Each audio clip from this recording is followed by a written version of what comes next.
I welcome you all my dear students to my channel engineer study. आज हम पढ़ने वाले हैं class 8 maths lesson number 7 ratio and proportion. Okay, you can see a circle. आप एक circle को देख सकते हैं जिसको 5 इक्वल पार्ट्स में डिवाइड किया है ना, जिसमें से जो 2 पार्ट्स है आपके कलरफुल है और 3 पार्ट्स कैसे हैं, नॉन कलर्ड पार्ट्स है। ओके, और इस चीज को देखते हुए कुछ सवाल पूछे गए, उन सवालों को आपको ध्यान से पढ़ना है, उसके आंसर देने की कोशिश करनी। ठीक है, देखो रेशियो और फ्रैक्शन में क्या डिफरेंस होता है वो भी हम देखेंगे। देखो पहला सवाल क्या है, what is the ratio of coloured, देखो coloured and non coloured parts of the given circle. इस दिए हुए सर्कल में जो कलर्ड पार्ट कितना है और नॉन कलर्ड पार्ट कितना है ना। तो कलर्ड पार्ट कितना है, 2 पार्ट्स। ओके, और रेशियो का साइन लगा देंगे। और फिर क्या, नॉन कलर्ड पार्ट कितना है, 3, तो 2:3। इसको कैसे पढ़ते हैं, 2:3। मतलब 2 भी एक पार्ट को रिप्रेजेंट कर रहा है, 2 पार्ट्स, और 3 भी किसको रिप्रेजेंट कर रहा है, पार्ट को। तो रेशियो जनरली क्या होता है, parts upon part, part upon part को कहीं ना कहीं वो बताता है। किसका मतलब क्या होता है, 2:3 है ना। दिस इज कॉल्ड 2:3, ऐसे इसको पढ़ते हैं। इसका मीनिंग ये होता है 2:3, 2:3, 2:3, ये मतलब होता है। ठीक है, ओके। अब अगला सवाल क्या है, देखो second question, how much part of the circle, यानी कितना जो हिस्सा है, कितना पार्ट है इस सर्कल का, इज कलर्ड, वो कलर किया गया है पूरे सर्कल का। अब पूरे सर्कल की बात हो रही है ना, पूरे होल सर्कल की बात हो रही है, जो कि 5 इक्वल पार्ट्स में डिवाइड किया गया है। तो अब हमें पूछा है how much part of the circle is coloured, तो कितना पार्ट कलर है यहाँ पर। आप बोलेंगे सर 2, कितने में से, पूरे 5 में से। तो 2 क्या है, ये पार्ट है, 2 पार्ट है, और 5 क्या है, ये होल है, मतलब पूरे सर्कल को बता रहा है ना। 5 पार्ट मतलब पूरा सर्कल है ना। तो पार्ट अपॉन होल, देखो 2/5 का मतलब क्या, पार्ट अपॉन होल। इसको पढ़ते हैं 2 आउट ऑफ 5। यहाँ 2/5 का मतलब क्या है, 2 आउट ऑफ 5। ठीक है, वैसे ही देखो तीसरा सवाल, what is the value of non coloured part in fraction. Non coloured part कितना है, 3 है, कितने में से, पूरे सर्कल में से, यानी 5 हिस्से में से 3 है, तो 3/5 मतलब 3 आउट ऑफ मतलब में से, कितना 5, यानी 5 में से 3 हिस्सा जो है, 3 पार्ट जो है वो क्या है, नॉन कलर्ड है। तो 3 तो यहाँ पर पार्ट को बता रहा है ना, और 5 किसको बता रहा है, होल, पूरी क्वांटिटी को, पूरे सर्कल को बता रहा है। तो यहां पर अगर मैं बोलूं रेशियो, देखो एक ध्यान से समझना, रेशियो, ठीक है, और यहां पर मैं लिख दूं 2/3, तो इसका मतलब क्या हो जाएगा कि 2 भी एक पार्ट है किसी एक अमाउंट का, इस सर्कल का है ना, किसी चीज का, और 3 भी एक पार्ट ही है ना। तो यहां पर ये पता चलेगा कि इसको क्या बोलते हैं, 2:3 ऐसे पढ़ते हैं। और अगर ये कोई नंबर नहीं है, ये कंपैरिजन को बताता है ना, कि 2 पार्ट्स कलर्ड है, बाकी 3 पार्ट्स नॉन कलर्ड है। ये कंपैरिजन किया जाता है एक ही चीज के 2 अलग अलग पार्ट्स में। ठीक है, अगर मैं यहाँ पर लिखता हूँ फ्रैक्शन, रेशियो नहीं लिखता, अब मैं क्या लिखता हूँ, फ्रैक्शन लिखता हूँ, फ्रैक्शन, और फिर लिखता हूँ 2/5। तो ये फ्रैक्शन किस चीज को बताता है कि 5 में से 2 हिस्से हमने सेलेक्ट किए हैं, 2 हिस्से कलर है 5 हिस्सों में से। ठीक है, तो ये एक नंबर है एक्चुअली, और 2 एक पार्ट है, और नीचे जो चीज है वो होल क्वांटिटी है, होल अमाउंट है किसी चीज का। ये होता है फ्रैक्शन, है ना। फ्रैक्शन का मतलब होता है हिस्सा किसी चीज का। ठीक है, हो गया। तो ये थोड़ा सा मैंने आपको बताने की कोशिश की, रेशियो और फ्रैक्शन में क्या डिफरेंस होता है ना। अगर कोई चीज़ फ्रैक्शन में लिखी तो वहाँ पर आउट ऑफ वाला सेंस आता है ना। ठीक है, पार्ट अपॉन होल, जैसे यहाँ 3/5, 2/5, और इसका मतलब है 2:3, मतलब 2 भी एक पार्ट है और 3 भी एक पार्ट ही है किसी एक चीज़ का। ओके, आगे देख लेते हैं अगली स्लाइड में। जैसे क्लास है, यहाँ पर नंबर ऑफ गर्ल्स कितने हो, 24, और नंबर ऑफ बॉयज़ कितने हैं, 16। ओके, तो टोटल नंबर ऑफ स्टूडेंट कितने हो गए, 40 हो गए। ओके, तो the ratio of the number of girls to the number of boys.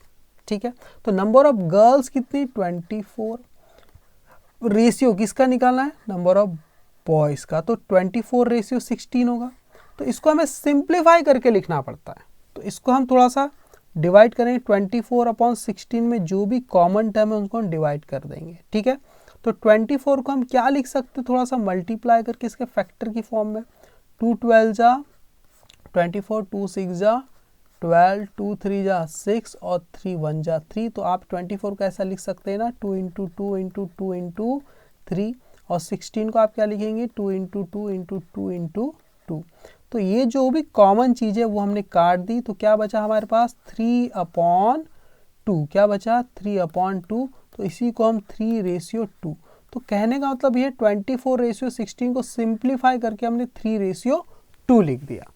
जिसको मैथ्स अच्छी आती है वो डायरेक्ट भी यहाँ से डिवाइड कर सकता है। 8 3 जा 24 और 8 2 जा 16, डायरेक्ट 3:2।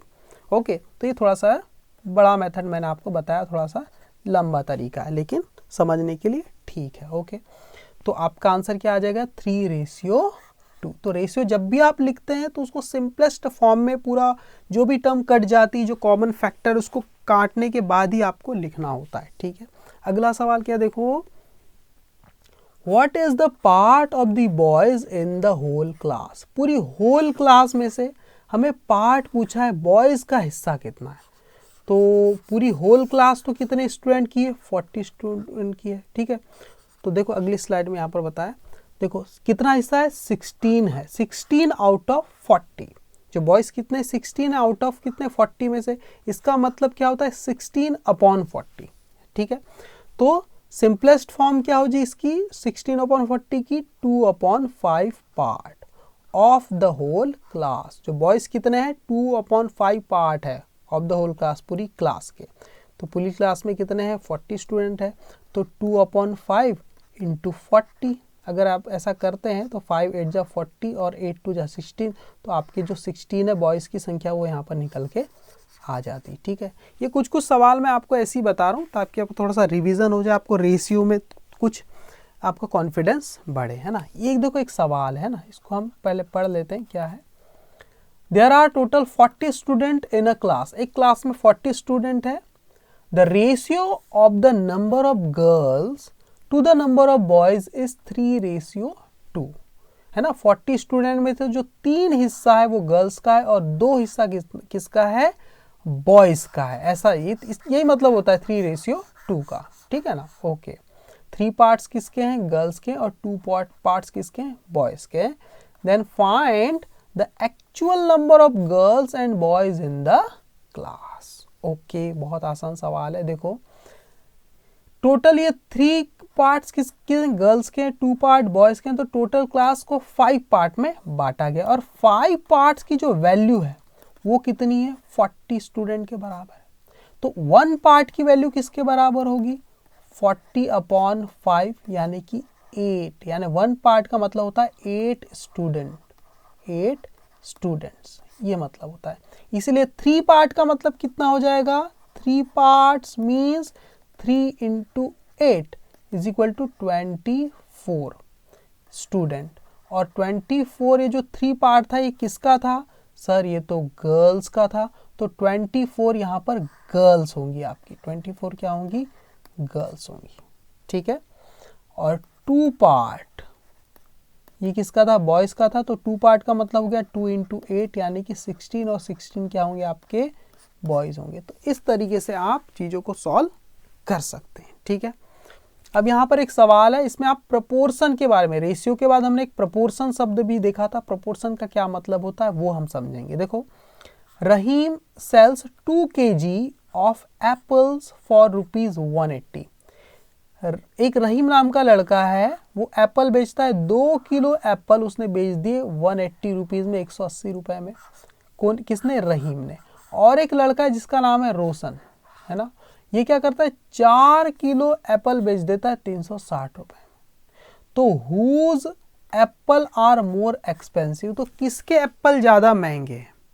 तो आप कैसे करते हैं, यहाँ पर देखो, जो पहला जो रहीम जो बेच रहा है ना, तो ratio of the wait of Apple, Apple का जो वेट है उसका रेशियो क्या है।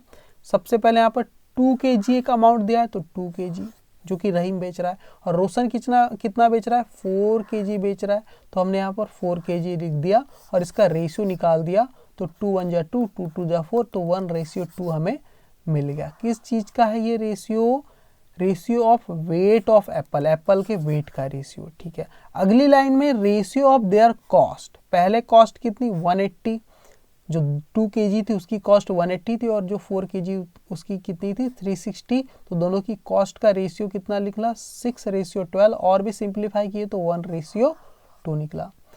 तो जो एप्पल बेचे जा रहे हैं तो उसके वेट का जो रेशियो आ रहा है वो भी 1:2 है, और उसकी कॉस्ट का रेशियो भी 1:2 है। इसका मतलब रहीम और रोशन जो एप्पल को बेच रहे हैं सेम प्राइस में ही बेच रहे हैं, सेम प्रपोर्शन में ही बेच रहे हैं, है ना। तो the ratio of weight of apple is equal to ratio of their cost, मतलब दोनों एक ही रेट में बेच रहे हैं, ये यहाँ पर इसका मतलब है। तो सेम प्रपोर्शन में सेल कर रहे हैं, ये मतलब है, ठीक है। अब देखो यहाँ से आपके बुक में जो दिया है वो समझ में आता है आपको अच्छी तरह से, यहाँ से आप बहुत अच्छे से सीख सकते हैं। देखो वेरिएशन वर्ड लिखा है, वेरिएशन, वेरिएशन का मतलब क्या होता है, बदलाव, क्या होता है, बदलाव, या फिर चेंज जिसको हम बोलते हैं ना, चेंज, वेरिएशन, ओके। और डायरेक्ट वेरिएशन का मतलब क्या होता है, सीधा, डायरेक्ट मतलब सीधा बदलाव, और इनवर्स वेरिएशन का मतलब होता है उल्टा बदलाव, इनवर्स का मतलब होता है उल्टा, ओके। ये x अपॉन y कांस्टेंट होता है, यहाँ x इंटू वाई कांस्टेंट होता है, और इसकी जो एप्लीकेशन है, इट्स एप्लीकेशन, इसके जो इस्तेमाल है इस चीज़ के डायरेक्ट वेरिएशन के, वो हम पढ़ने वाले हैं। तो वेरिएशन का मीनिंग आप समझो, बहुत ही आसान है, सब समझ में आ जाएगा, आप देखते जाइए बस, है ना। Two quantities are said to be in variation if change in the value of one quantity brings a corresponding change in the value of other quantity। अगर नहीं आया समझ में, कोई भी घबराने की बात नहीं, सारी चीज़ आपको बिल्कुल समझ में आ जाएगी, ठीक है। अगर कोई एक चीज़ में कोई चेंज हो रहा है, अगर एक चीज़ की रेट बढ़ रहे हैं तो दूसरी चीज़ के भी अगर रेट बढ़ेंगे तो समझना ये कैसा चेंज हो रहा है, सीधा, मतलब डायरेक्ट वेरिएशन हो रहा है। और एक चीज़ में चीज़ बढ़ रही है, कोई एक चीज़ बढ़ रही है और उसके रिस्पेक्ट में दूसरी चीज़ क्या हो रही, घट रही है, तो ये होता है इनडायरेक्ट वेरिएशन। अभी देखो एग्जांपल देखना है यहाँ पर, देखो number of students and number of toffees. देखो जितने ज़्यादा स्टूडेंट्स होंगे क्लास में, जितने ज़्यादा संख्या होगी स्टूडेंट्स की, उतनी ही ज़्यादा नंबर ऑफ टॉफीज, मतलब टॉफीज़ की संख्या भी उतनी ज़्यादा बढ़ेगी, है ना। अगर 5 स्टूडेंट्स है तो आप अगर एक एक टॉफ़ी देंगे तो 5 टॉफ़ी लगेगी, 2 देंगे तो 10 लगेगी, और अगर ज़्यादा स्टूडेंट तो टॉफ़ी की संख्या भी ज़्यादा हो जाएगी। अगर स्टूडेंट की संख्या कम हो रही है, उसके नंबर कम हो रहे हैं, तो टॉफ़ी के भी नंबर कम होंगी। तो वेरिएशन कैसा है, ये सबसे पहले तो ये चीज़ को समझो, वेरिएशन कैसा है, ये है कॉरेस्पॉन्डिंग वेरिएशन, कॉरेस्पॉन्डिंग चेंज है। अगर एक चीज़ में अगर आप कोई चेंज करते हैं तो दूसरी में ऑटोमेटिक वो चेंज होगा ही, इसी को बोलते हैं कॉरेस्पॉन्डिंग चेंज या कॉरेस्पॉन्डिंग वेरिएशन बोलते हैं, है ना, ठीक है। तो पहला एग्जांपल देखा, दूसरे में देखो quantity of petrol and the distance covered. दो चीज़ है, पेट्रोल की मात्रा क्वांटिटी, और जो आप डिस्टेंस कवर करने वाले हैं वो। जितना ज़्यादा पेट्रोल आपके पास होगा, जितना ज़्यादा पेट्रोल आप यूज करेंगे, उतनी ज़्यादा आप डिस्टेंस भी कवर कर पाएंगे कि नहीं। तो वेरिएशन अगर यहाँ पर क्वांटिटी, पेट्रोल की क्वांटिटी में अगर आप करते हैं तो इधर भी यहाँ पर बदलाव हो रहा है। अगर पेट्रोल की क्वांटिटी आप बढ़ा रहे हैं तो यहाँ पर जो आप डिस्टेंस कवर करेंगे वो भी बढ़ रहा है, और पेट्रोल की क्वांटिटी को अगर आप घटा दे रहे हैं तो आपकी जो डिस्टेंस का आप कवर करोगे वो भी कम करोगे, वो भी घट जाएगी। कम पेट्रोल में कम ही डिस्टेंस आप कवर कर पाएंगे। तो इधर अगर कोई चीज़ हम बदलाव करते हैं, इस तरफ वेरिएशन कर रहे हैं, तो इधर भी वेरिएशन हो रहा है। इसी को तो बोलते हैं कॉरेस्पॉन्डिंग वेरिएशन, है ना। एक तरफ कोई चेंज कर रहे हैं तो दूसरी तरफ ऑटोमेटिक वो चेंज होगा। लेकिन आप बोलेंगे सर ये चेंज तो हो रहा है, तो ये कौन सा चेंज है? दो टाइप के वेरिएशन, दो टाइप के चेंज होते हैं, एक होता है डायरेक्ट वेरिएशन और एक होता है इनवर्स वेरिएशन। तो जहां पर एक तरफ चीज बढ़ रही है तो दूसरी तरफ भी अगर चीज बढ़ रही है तो उसको बोलते हैं डायरेक्ट वेरिएशन, और अगर एक तरफ चीज बढ़ रही दूसरी तरफ घट रही है, उल्टा हो रहा है, तो इसको बोलते हैं इनवर्स वेरिएशन। ठीक है। तो पहले केस में ये कौन सी चीज हो रही थी, number of students and number of toffees में ये डायरेक्ट वेरिएशन था, डीवी, है ना। और दूसरे केस में भी यहाँ पर डायरेक्ट वेरिएशन है, ठीक है, इनवर्स वेरिएशन नहीं है। तीसरा एग्जांपल देखो, number of persons and the quantity of food consumed. देखो नंबर ऑफ पर्सन मतलब लोगों की संख्या, और क्वांटिटी मतलब मात्रा किसकी, फूड की, भोजन की, कंज्यूम मतलब जो कंज्यूम करते हैं, वो जो खाते हैं। अगर ज़्यादा लोग होंगे तो ज़्यादा भोजन करेंगे कि नहीं, ज़्यादा फूड लगेगा, ज़्यादा फूड कंज्यूम होगा, और कम अगर लोग होंगे तो कम फूड कंज्यूम होगा। अगर इधर पर्सन बढ़ा रहे हैं तो फूड भी बढ़ेगा, और पर्सन की संख्या कम कर रहे हैं तो फूड भी कम होगा। ये डायरेक्ट वेरिएशन है, वेरिएशन तो होगा लेकिन डायरेक्ट होगा, सीधा परिवर्तन हो रहा है यहाँ पर, सीधा चेंज। देखो यहाँ पर distance covered, fourth example, and time taken with a particular speed. अगर आप किसी पर्टिकुलर स्पीड से कहीं जा रहे हैं, अगर आप ज़्यादा डिस्टेंस कवर करना चाहते हैं तो आपको समय ज़्यादा लगेगा, है ना। ज़्यादा डिस्टेंस कवर करना चाह रहे हैं तो ज़्यादा समय लगेगा, और कम डिस्टेंस कवर करेंगे तो कम समय लगेगा, सीधी सी बात है। तो ये भी डायरेक्ट वेरिएशन ही तो है, ठीक है ना। लेकिन देखो फिफ्थ नंबर में कुछ अलग है। यहाँ पर देखो number of workers and time taken, workers की जो संख्या है, मजदूरों की जो संख्या है, और जो टाइम उन्हें लग रहा है to complete a particular work. मुझे कोई काम कर रहा है, मान लो मुझे बिल्डिंग बनानी है ना, कोई बिल्डिंग मुझे बनानी है, ठीक है, ओके। अगर मेरे पास वर्कर की संख्या ज़्यादा होगी तो मुझे समय कम लगेगा, ज़्यादा लोग काम करने वाले हैं तो कम समय लगेगा, कम समय में बिल्डिंग बन जाएगी। अगर वर्कर की संख्या मैं घटा दूँ तो समय मुझे ज़्यादा लगेगा। तो उल्टा हो रहा है ना, वेरिएशन तो हो रहा है, इधर कोई चीज़ में चेंज कर रहा हूँ तो इधर भी चेंज हो रहा है, कॉरेस्पॉन्डिंग चेंज तो है, वेरिएशन तो है, कॉरेस्पॉन्डिंग वेरिएशन, लेकिन सीधा नहीं, उल्टा। इधर अगर मैं नंबर बढ़ा रहा हूँ वर्कर्स के तो यहाँ पर जो टाइम मुझे लग रहा है उस काम को ख़त्म करने में, इस बिल्डिंग को बनाने में, वो कम हो रहा है। अगर मैं यहाँ पर नंबर ऑफ वर्कर्स घटा रहा हूँ तो समय मेरा ज़्यादा लगेगा उस बिल्डिंग को बनाने में। तो ये कौन सा वेरिएशन है, डायरेक्ट वेरिएशन नहीं है, इसी को बोलते हैं इन्वर्स वेरिएशन। अगर इधर कोई चीज़ बढ़ रही है तो इधर वो चीज़ घटेगी, इधर कोई चीज़ घट रही तो इधर वो चीज़ बढ़ेगी। ये इन्वर्स वेरिएशन, ये स्लाइड में हमने देखा था, ठीक है, ओके। अब डायरेक्ट वेरिएशन में क्या होता है ये भी हमने देखा कि x अपॉन वाई कांस्टेंट, ये सब चीज़ अभी क्लियर होगी आगे, ठीक है, ओके। जैसे अब डायरेक्ट वेरिएशन को आप डिटेल में पढ़ने वाले हैं, है ना।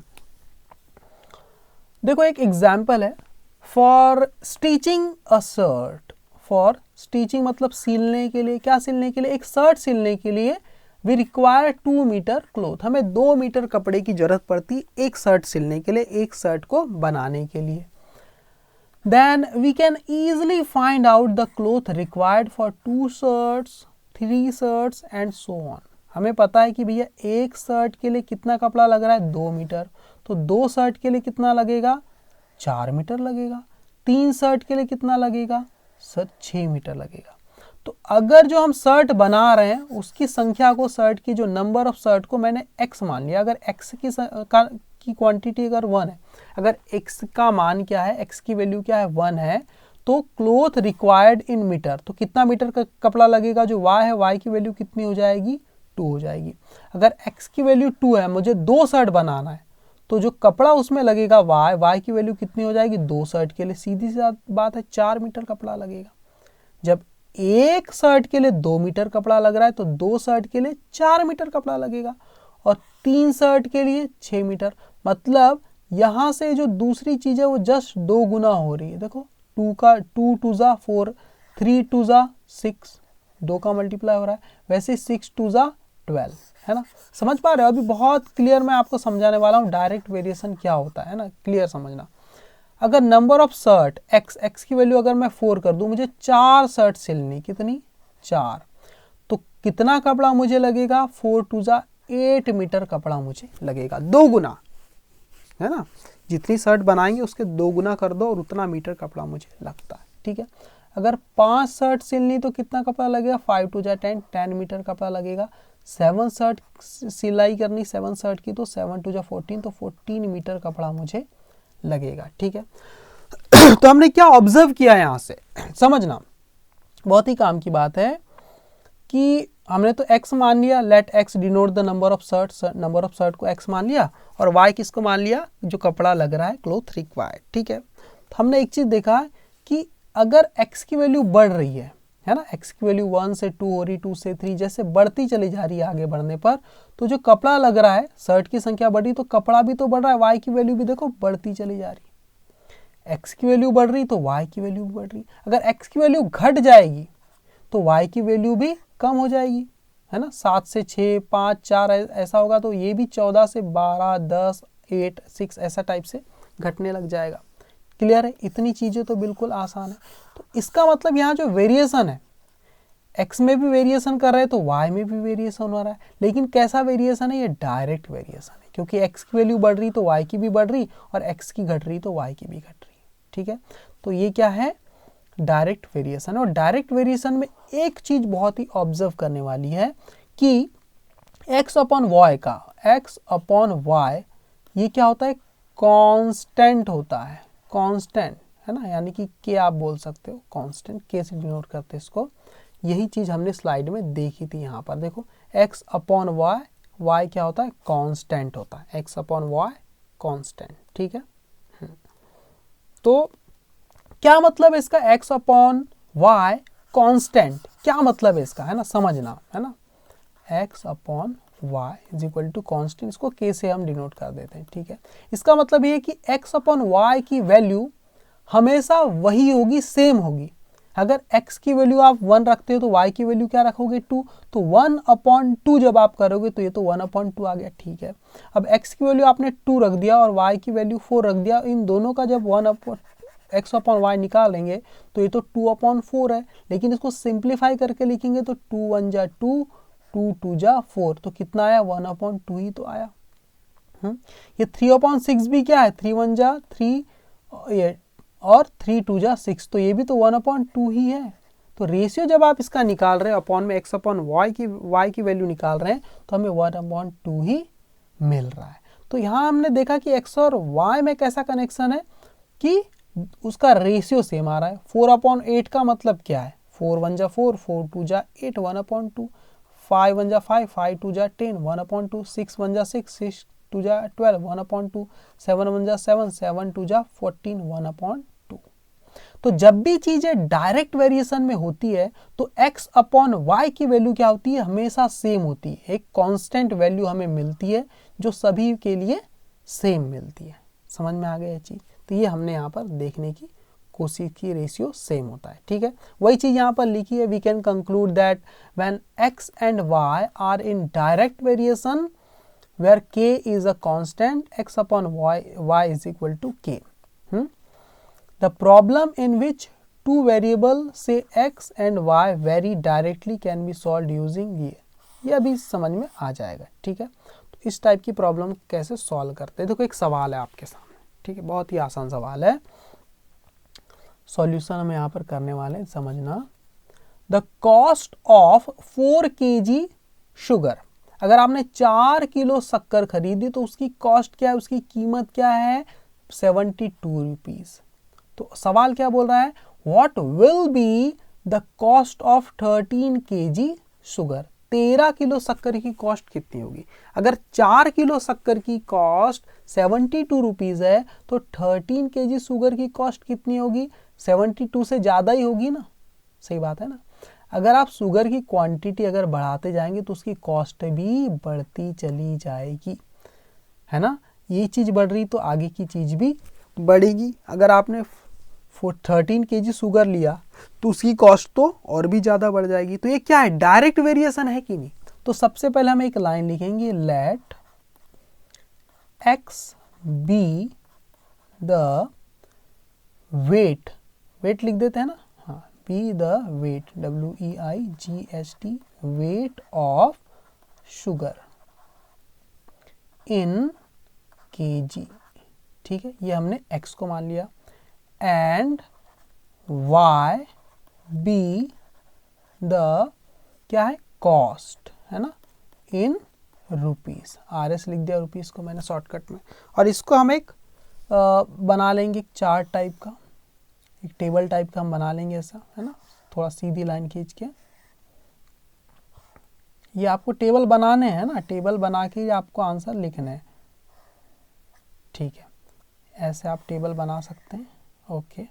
और यहाँ पर क्या लिखेंगे आप, x क्या हम माने थे, वेट, है ना, WEIGHT वेट इन kg, जिसको हमने क्या मान लिया, x। और यहाँ पर मैं क्या लिख दूंगा, कॉस्ट इन रुपीस, जो कि मैंने क्या मान लिया, y, ओके। और अब यहाँ पर हम देखते हैं कि kg की वैल्यू क्या क्या दी है। सबसे पहले तो 4 लिखा है, 4 kg, x की वैल्यू 4 है, ठीक है। और फिर क्या है, 13 kg, तो यहाँ पर 13 है, ओके। सॉरी, तो 4 kg शुगर के लिए कॉस्ट कितनी, y की वैल्यू यहाँ पर कितनी आ रही है, 72 रुपीज़ है।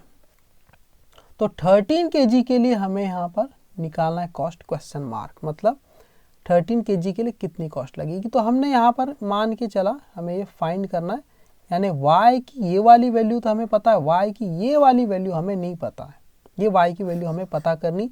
जब x की वैल्यू 4 है तो y की वैल्यू 72 है, जब x की वैल्यू 13 होगी तब y की वैल्यू क्या होगी, ये y की वैल्यू हमें निकालनी है। समझ में आ गया आपको, ठीक है।